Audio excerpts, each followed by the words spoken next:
Hi, I'm Chelsea Husum, your host of the Lip Service and Lashes podcast. I'm an entrepreneur, author, speaker, and mom of two. And I'm so tired of women not feeling like they can show up as fully expressed versions of themselves. So here, we're all about that unapologetically, because honestly, we don't have time not to. Literally, because we're busy as F moms and entrepreneurs, but also figuratively, because we don't know how much time we have on this planet, and we want to make an impact now. But if we're doing this, we're making it real vibes only. So let's get inspired, laugh our asses off, quite possibly cry, and feel like you're sitting on the couch with your bestie and a glass of wine. I'm so happy you're here. Let's dive in. Hello, everyone, and welcome to another Lip Service and Lashes podcast. I'm your host, Chelsea Husum. Today, I am joined by my friend, Lance Essihos. Lance is a transformational coach, best-selling author, and host of the top-ranked University of Adversity podcast. He helps high performers heal, lead, and get seen through deep inner work and powerful visibility strategy. Lance, thanks for being here. Thanks for having me. Good to see you. You too. We have to get on Zoom calls now or podcast to chat every so often. I know. Well, you're so busy crushing it. Well, whatever. You're busy traveling the world, and yeah, we both got a lot going on. Yeah. So no, okay, everyone. Lance and I, we have a lot in common. We have the same book publisher, Lane and Hale Press. And actually we will talk about your book, but I have it here. And I always forget that Amberly Lago wrote both of our forwards. She's written 5 million forwards, I think, because she's so sweet and keeps saying yes to people. But I have to say, I was giggling about this. Your podcast, University of Adversity, was my very first podcast I was literally ever on. And I have to say, so now I got the setup. I've been on probably, I don't know, maybe 70 podcasts, but yours, I moved after that day. I was like, this sucks. I moved my whole office around because I had the camera propped up on a bunch of random shit. It was horrible. And I was like, oh my God, this is so ridiculous. How I'm just piecing this together. I'm like, this cannot work. So yes, your podcast was my very first one. It was probably horrible and we need to redo it. No, I think it's really important for those moments where you you start and you get to learn about, what you need and what you don't. And that's how it starts. You get to start planting those seeds and then you get better and better and you realize, I got to change this. I got to change that.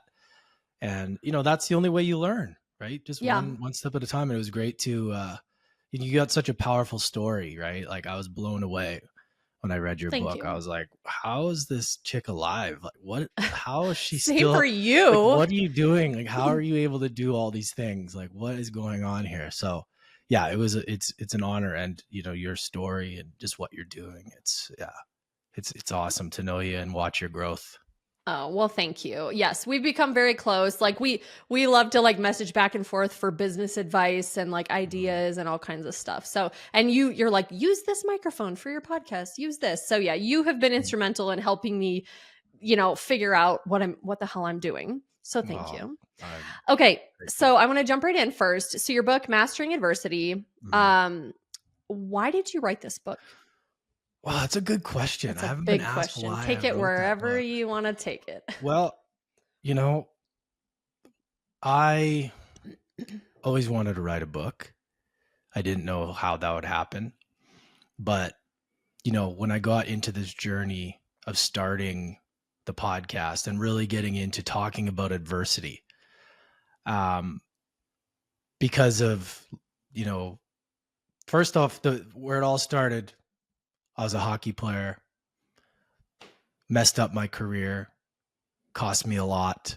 I had to reinvent myself, went through a lot of dark times, did a lot of dumb shit, had to figure out who I was after sports. Finally found the bar and restaurant industry, spent years, over a decade, traveling, working, partying, all the things. Yep. Lost my brother to suicide, my dad to cancer, and I was heavily into partying and into that dark life. So after processing that and going sober for a year, I realized that I needed to change. I needed to make big changes. And what I realized was something about the word adversity, something about listening to somebody's story and hearing what they went through, and that it was worse than me. And if they could do it, I could do it, really inspired me. So when I was in my darkest times, that's what I looked for, was inspiration. So I thought, what if I could be that? You know, I love serving people in the bar industry, but I love connecting with people, but I don't like it in this context. It wasn't serving my soul. And so I realized, what could I do? How can I use my gifts, what I have and what I love to do, and, you know, go into something else that's a little bit more sustainable long term. So I left the bar industry and I started getting deep into personal development. Prior to that as well, I was into it, but I went heavy into it. And I started the podcast. I started interviewing people that were way smarter and way more successful than me. And I started to really learn about adversity and how it's such a requirement for greatness, and that it reveals our character. And to come back to the book, it was a no-brainer, because while going through and understanding my own challenges, I got to learn about people who, you know, billionaires and spiritual masters and celebrities and whatever titles they have. I got to learn about what's the difference between them and somebody that doesn't make it. And I was just fascinated by that. So while documenting my own journey, I decided, well, I got to write a book about it. And the opportunities came, and that revealed the whole other side of myself, that whole book process. But that was really why. And it was a no-brainer. And I plan on writing more. It's just one of those things. I was like, whatever needs to happen, I need to get this done and surrender it to the world. And that's it. So yeah, it's kind of a little bit how I got into, writing that. Yeah. And I totally agree. Like, adversity is the one thing that we all have in common. And I totally agree with you. Like, there will always be someone out there with it worse, even when we're like in our shit and it's so freaking hard and you're like, I don't know how I'm going to get out of this. I can guarantee there's a person on the planet, probably millions of people, that have it way worse than we do, right? So to like put it in perspective, even to be like, yeah, I can be here and feel this, right? But get your shit together and move on. Like, there's always things to be grateful for. And I will say, so you guys need to check out his book. It's so good. And, you know, he has so many lessons, but a lot from your, past. And it was interesting when I was reading it, the first time, you would write things about your childhood, and I'm like, oh my God, I literally wrote the same, like, it's a paragraph, and I'm like, I literally wrote the same freaking paragraph about my childhood. It was so cool to read it, and just like, you got me and I got you, like, in different parts when you're going through that. So yeah, please check it out. Okay, so you said, looking for other people for inspiration to dig out when you're in it, right? Yeah. So I know you lost your brother and your father in such a short time. And, even just picking yourself up seems imaginable at that point. But what was the first step in healing? What did that first step even look like? Going sober for 1 year. 100%. Okay. And the really crazy part about this is that, so when I lost my brother in January 2016, after that, I went on an absolute tear. Mm-hmm. And, I had to tell my dad the news because he happened to be visiting me at that time, talk about it in the book. So that was just a whole level of fucking insanity. Yeah. But so after that, the ceremony took care of that, I had to go back to Canada, came back to Australia, and just went on a tear for the rest of that year. Mm-hmm. It was just, and I got really dark. And so I decided, for whatever reason, that I need to sober up. This is going to either kill me or I don't know. So I started being sober for about 6 months. And then I started to replace a lot of those poor habits with better habits. I found meditation. I was going deep into that, journaling, Mm-hmm. reading things that actually inspired me. Not, I was reading a lot of books about rock stars and athletes destroying their lives, and I was like, this is fucking so bad for my being. Why am I reading this? So I had this realization to start reading books that actually fill me, like, so Tony Robbins and Tim Ferriss, Tools of the Titans, reading about people who have done great things. And so I started to do that. And practicing gratitude was a huge thing for me as well, really practicing it. So we got to about 6 months of my sober journey, and this will lead to your question, is that's when I got the news that my dad was dying. We had 2 days. And then I went and saw him. He passed away. And then I finished off my sober journey for the rest of the 6 months. But there was something that I knew internally, that I had to go sober because I really believe that I was preparing myself for something very, very challenging, because that kind of news, that quick, Mm-hmm. that magnitude, I couldn't have handled it if I was doing what I was doing 6 months prior, and drinking and hiding. There was a lot of stuff to take care of. The crazy thing is when I lost him, it was almost like I received his like power, and I was like, it gave me power. Like it was like, it's time for you to be a man, like fucking, like, you can't hide from, you gotta take care of business. Mm-hmm. So that was a huge lesson for me, because I don't know how I could have prepared myself for that if I was drinking and doing all those things that I was doing. Because I'm not talking drinking, I'm talking like Drugs. Australia, partying, drinking every single night. Like, it's a different gear there. Like, people, it's a different Sydney, the nightlife stuff. It's no joke. And, my body was feeling it. And I just don't think I could have handled that news. So some kind of divine God was looking out for me. It was like, hey, Lance, like, some tough shit's coming. Like, you got to prepare yourself. That's what I believe. Maybe not. Like, I agree.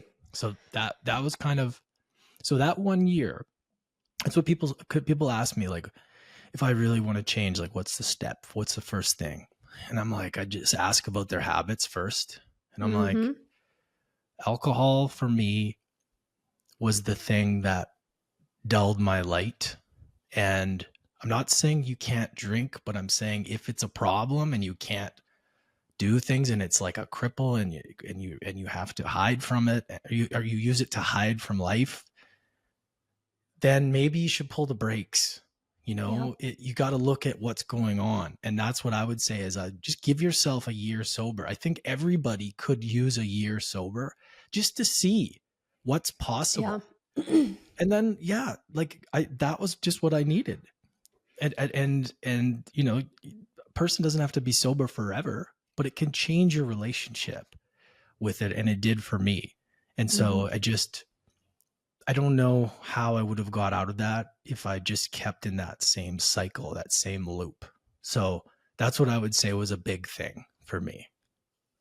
Oh, I totally agree. And I like, cause I know you were into like heavy drugs and partying every night. And I mean, you probably would have killed yourself. Like, you're talking about me living through stuff. You've lived through a lot of shit, and you were numbing. You like, look what everything you were dealing with, right? It makes perfect sense. That's why you were doing that at the time, because you didn't know what else to do.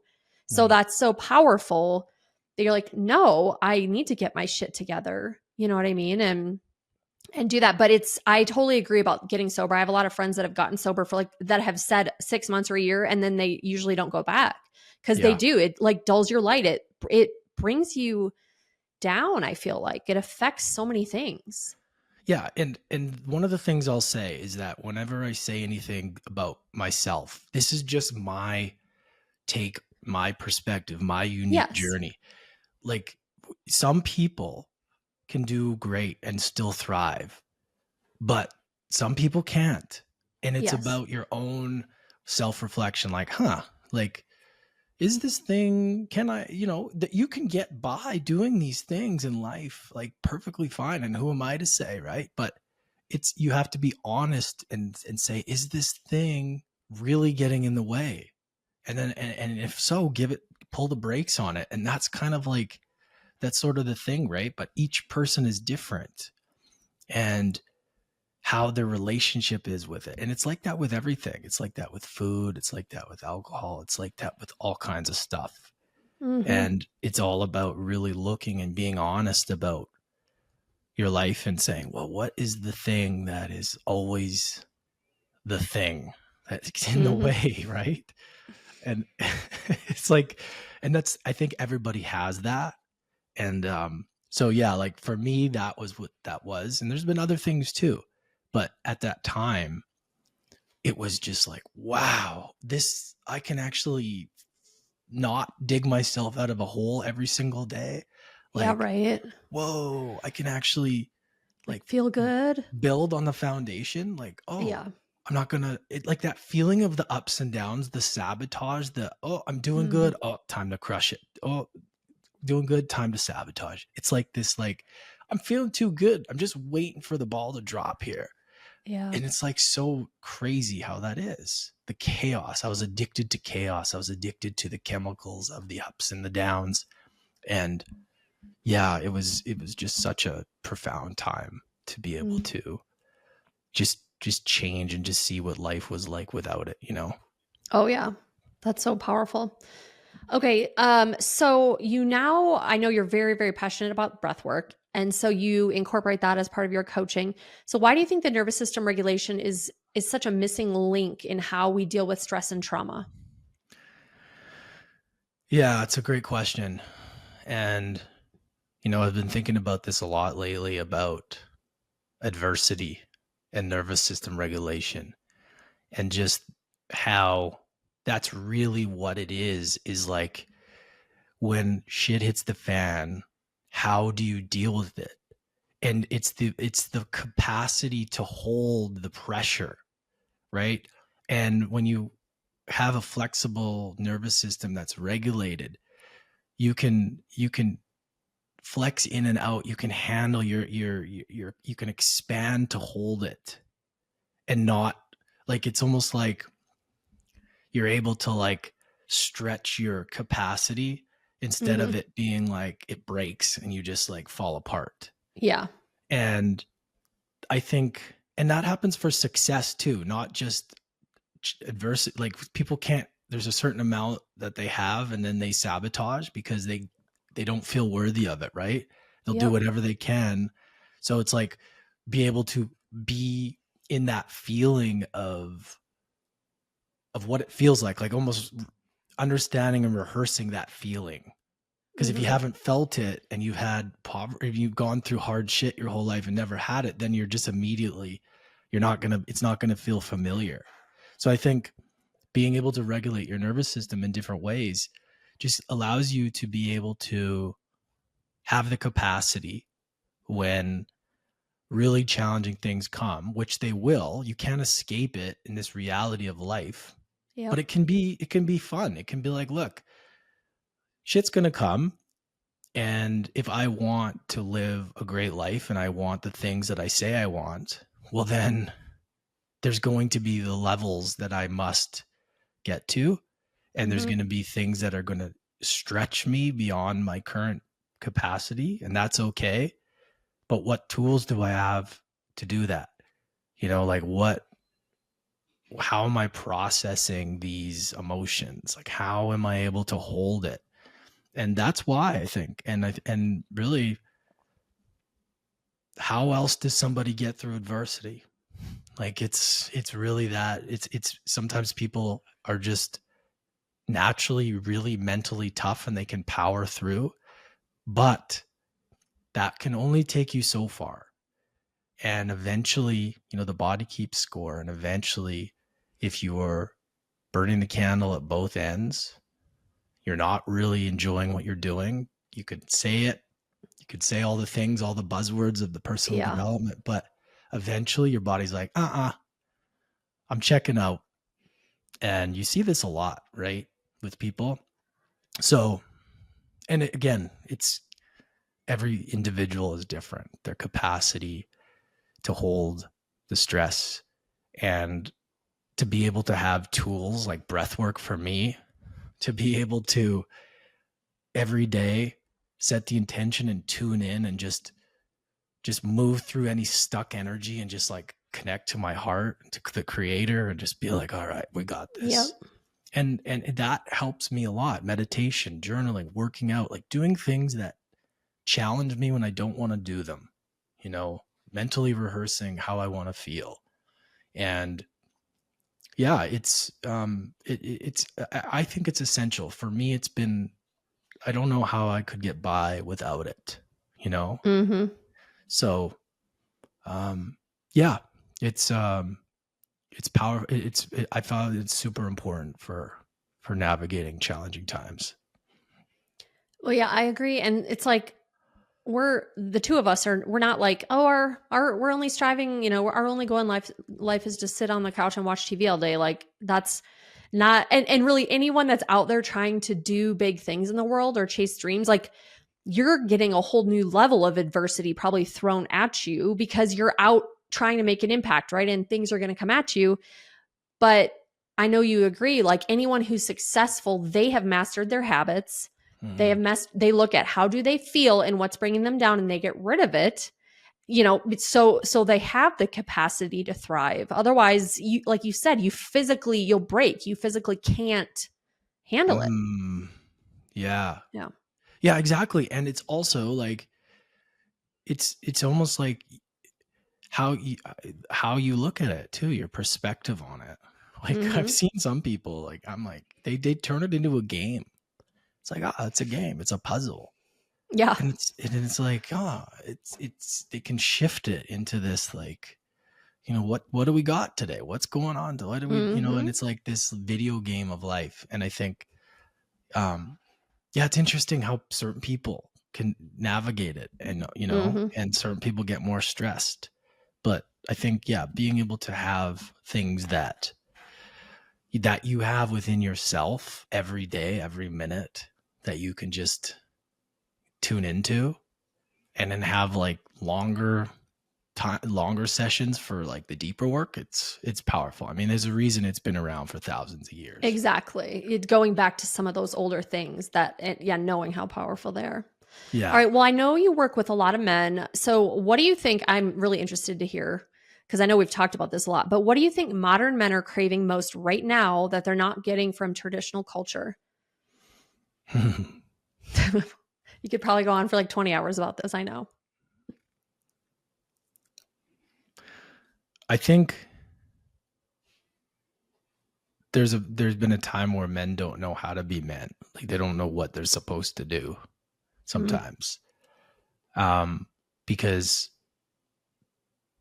a lot of the media portrays this masculine energy as being toxic or you know, we don't need men. And I just think it's ridiculous, first of all, because we need men, we need women, we need all of us. Yeah. But what men really need is to know what it's, you know, to really own the true masculine, which isn't toxic. What people refer to as toxic masculinity is wounded boy energy, which is overcompensating for a lack of, by being loud or trying to look like they're tough or they're, you know, like trying to, you see it like, look at me, I'm loud, blah, blah, blah. But that's not masculinity. That's fragmented. That's like wounded energy where somebody probably needs a hug and they need to go and do the deep inner work. Oh yeah. Right. And I think there's a fine line between men knowing what that is and real masculinity is, and I talk about this in my book, is that the warrior energy is actually not a toxic energy. It's actually very centered, because if you are balanced in your masculine, you are confident and able to lead when it's necessary, right? Like you're able to take action, go to the fight, lead, protect, do the things that are needed when it's needed. But also you're able to have a balance of the feminine energy, which we all have, masculine and feminine energy. It's what we have. It's nothing to do with genders. Yeah. But a balanced feminine in a man is being able to slow down when needed, take inventory, read, understand, have compassion, go inward, the meditations, the journaling, these things, to really like knowing when to slow down, knowing when to wait, knowing when to do the things, so that when you do the things, you do use the masculine, you can do it confidently without, doubting. And I think men suffer with understanding what that is, because you see men that are too far the other way. They're out in the clouds. They're too spiritual. They're too like, it almost seems like they lack masculine energy at period. And then you see the other side where it's like, dude, relax. Like over the top. You just look like a clown. Like you look fucking stupid. Yeah. And it's like, but it's not, that's what they're taught. They don't know any different. Yeah. So it's like when you do see somebody that people, for me, I'm like, what I resonate with, I'm like, I like that dude. He's athletic, he's fit, but he also talks about things that are kind of like, oh, interesting, like, meditation, or like philosophy, or just things that are just like inward, more. Yeah, that might require emotion or feeling more, and that they're okay with that. And being aware and compassionate for people is huge too. The more you heal yourself, the more compassionate you get for others, because it's like we're so hard on ourselves. And I've become so much more understanding of everybody, because I judge still, we all do, right? But I really am aware of it. I'm like, like I'm worse, or I try and see myself in their shoes. Like, I get it, like, and that's for me where I've had to dial in, just really like, before reacting, like really get to know this situation first. And I just think as men, we should be the providers, I think, right? And I think it can just be confusing, because I think women, for me, I think, when a man's fully in his masculine, the woman can be in their feminine. That's kind of, I think it out, and vice versa. So yeah, it's tricky. Our society doesn't really teach us these things. And I think it's important to have these conversations. And I've had to learn and navigate it, because I didn't, growing up, loved my dad, but he wasn't the best leader with, about teaching me things that I wish that he would have taught me, but he just did his best. Yeah. He didn't know any different. Right. Yeah. Yeah. But, and I think it's up to the individual to kind of be like, oh, okay. Like, I need to figure this out for myself. And that's kind of been my journey, and sharing, what I learned along the way, as well as all the other amazing people that share what they have too. It is like society says, like, women should, be the people pleasers, the good girl, like, don't rock the boat, care about what everyone thinks. And then men should be hard and emotionless and strong. And, it's ridiculous at some point. I mean, people still play to those for sure. But at some point when it doesn't align with you, you're like, wait, what the hell? I don't feel like, I'm not even living my life. I'm living society's version of my life. Right. At some point you're like, fuck that. Like, no. Yeah, exactly. And this is where, again, I'm a big believer in self-reflection and asking the right questions and being like, is this true to me or is this somebody else's story? Like, really? Yeah, that's good. Yeah, I like that. Right? It's because it's so insane how many of us live other people's lives, that projections, and we're like, wait a minute, do I even want to fucking do this thing? Why am I I doing actually this hate thing? this. Why am I Yeah. doing this? Yeah. But Yeah. they're so afraid of this is what's happening a lot to people. Nowadays, they're afraid of the crash and burn because they realize, oh shit, I've been doing this thing, but it hasn't been in alignment. And then as soon as they start to do a lot of this work, they're like, oh shit. But it's scary because It is scary. with there's always a death and a rebirth with these things. Yeah. And when you have a big change in your life, people ask, especially that I work with, like a lot of people ask for these things. They want change, right?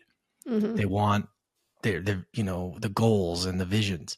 Well, the hard realization is that the universe and God is going to reorganize it for you.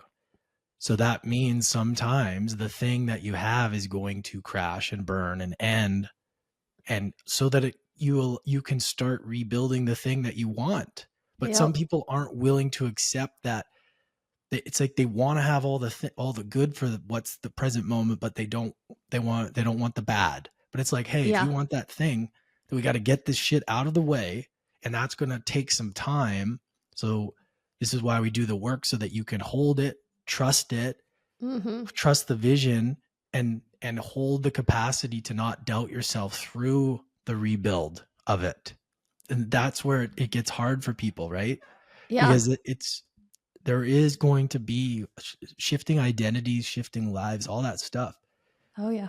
There's a death and a rebirth, and man, it can hurt sometimes, and that's just the life that we're here for. Yep. Well, it's like you want that? Okay, I'm going to make you prove. I'm going to throw some major shit your way. I'm going to make you prove that you actually want that, or are you just saying it? Or are you willing to put in the work to get that, right? I mean, that I love that. It's so true. And it's like who you're becoming, right? And it's in the journey, it's like, you want that thing? Well, you have to become a person that can hold that thing. Exactly. You have to, if you want that thing, well, what does that person can handle a lot. Like, so if you aren't able to handle a lot, well, then God is going to say, you're going to have to learn to handle a lot if you want that thing. So it's always serving us. I'm a big believer. Sure. One thing that I've learned about my trust in God, I went off religion for many years, and I'm not religious, but I'm very connected to the Creator. And I've learned the trust, and that whatever is happening, it's giving me what I need to do to become that person. And it's not like, oh, I'm gonna screw you over for doing this thing. I don't think it's like that. It's like, no, you asked for this thing, so we need to build you into the human that can do that thing. Otherwise, you can't. If that stuff that you asked for just shows up now, you're not going to be able to handle it. So you better take this thing, trust me, learn and grow, and it's who you become. And while you overcome these things, you get to be, your capacity gets, more flexible and stronger. And then it's like, oh, now the thing is here. Now I can handle it. Now it's right. I really believe that. I totally do. I mean, everything, like you and I have been through a lot, but at the time it sucks. Obviously you're going through it, but everything we've been through has made us into the people we are today. Yeah. Right. And like, can you imagine, okay, we wrote books. We're like, my life is perfect. I've never gone through anything. Exactly. Like no one wants to fucking read that. That sucks. People are drawn to us because we have been through shit and we speak about it like openly and be like, I'm not perfect. I've made mistakes. I've been through it. And that's, I think, why people are drawn to us and other people that do that. Yeah, totally. But again, in the moment of the shit, the hardships, the adversity, I truly believe it's like, who are you in those moments? Because anybody can be all the things when things are going smooth and easy. Oh yeah, totally. All the things, the momentums of life. We're riding that wave. We're at the top of the wave. Everything is easy, great, and we want to ride that out. But when it does come down, this isn't from a pessimistic side. This is just human nature. It will level out, and you will. Yeah, it will. It's like, who are you in that moment? And that defines who you are, because that's what makes or breaks people. And it's those moments you don't hear about on social media, because people don't talk about them until later. They don't talk about them until after they've gone through them. And I understand that, nobody wants, they want to share all this stuff when they're in it. But also, a lot of people are full of shit out there. Oh, yeah. And they pretend that everything is perfect. Yep. And then 2 months later, they're like, oh, it was so bad then, or a year. And it's just the way it is, right? I can't handle any of that. I'm like, that's everything about that just pisses me off. But that's the thing, right? And it's like, I want to know what you're like in the shit too. Yes. Because, I've been going through my own stuff, and man, I've had to show up because this is a whole other chapter of my life that I will write another book about, which I've been in. Yeah. And I've had to dig so deep to take all the shit that I've learned and used and wrote about and apply it in my own life, and trust in so much stuff, and I've had to, and this is what I was called to do, because it's all bullshit if you don't use it in your own life, Yeah. Yeah. If you have your book sitting there, you're like, well, I don't need to do any of that. That was for other people. That's the thing. Like it's. So anyway, it's really important that I really believe that that's how we really find out what a person's made of, is in those moments. Who are you? What do you do? How do you show up? And who do you become from it? Right. Oh yeah. Yeah. And it's weird. Like I kind of just feel like personally that's become like such my main belief after I wrote my book, and like putting it all out there is like, I now show up differently, world. I don't give a shit. This, love me or hate me, this is who I am. And I'm not living my life for you or you. I'm living it for me. And yes, I'm not perfect, and I don't want to be. Like, that's not my freaking goal. So it's I think my purpose is to say the things people don't want to say, and to say the things like that, people might be like, oh my God, look at her, she's ridiculous. Well, whatever. Like, I'm in it, or I want to be authentic and real and raw, right? Like, it's so important, because you see so much fake shit on social media. It drives me insane. Yeah. Oh, I know. I know. It's but at the end of the day, it's kind of like, that's just the game we're playing. It is. And we have to be authentic in how we show up. That's all we have control over, right? I mean, it is what it is, right? All right, we're going to wrap up here in a little bit, but I want to hear, you were just traveling all over the world, like for months and months and months. I want to hear, what was maybe your favorite spot you've been to recently, and what lesson did you get from that? Or what did maybe an unexpected teaching did this specific place in the world, like, did you walk away with? God, I love these questions. I know I don't get asked these and talk about them much. So thank you. Yes. I'll try not to go off on a 10-minute tangent here. Well, and tell us everywhere, like, you kind of just went, you were like all over. So for the last since 2013, I've lived in Australia 5 years. I've lived in Bali. I've lived in Mexico. I traveled South America, Colombia, Brazil, Argentina. Lived in Miami 2 different times. Then I was in Southeast Asia. I was in Bali. I was in Vietnam. I was in Thailand. I've been off and on for the last 12 years, like, give or take a year here or there. But I've been traveling and living abroad a lot. So yeah, I would say, well, first off, Australia is an amazing country. So like, the life there is just next level. But it's very westernized, right? But as far as like, I would say a city that blew me away, if you love steak and wine and stuff, Argentina, Buenos Aires was such an amazing city. Rio de Janeiro in Brazil is obvious. The beach is amazing. But I would say my most recent one that shocked me the most was Vietnam. I purposely don't do too much research on places. I like to know a little bit, but I like to go there and be like, okay, And what the actually fuck? experience it. Yeah. Yeah. I like that. I like being like, okay, I'm gonna figure it out. Like, how am I gonna do this? Yeah. And it's part of like, it's been part of my healing too, is the traveling and the be able to adapt to these environments has been a big part of my healing journey that I don't even talk about.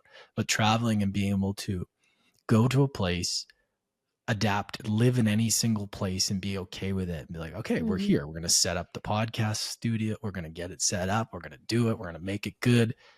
We're going to make the best of this situation. And I always does. And it always, I learn about the people, the annoyances, the good, the bad, and then I just adapt and I get really good at it. I really love that feeling of like making that place my home and seeing what it is for what it is.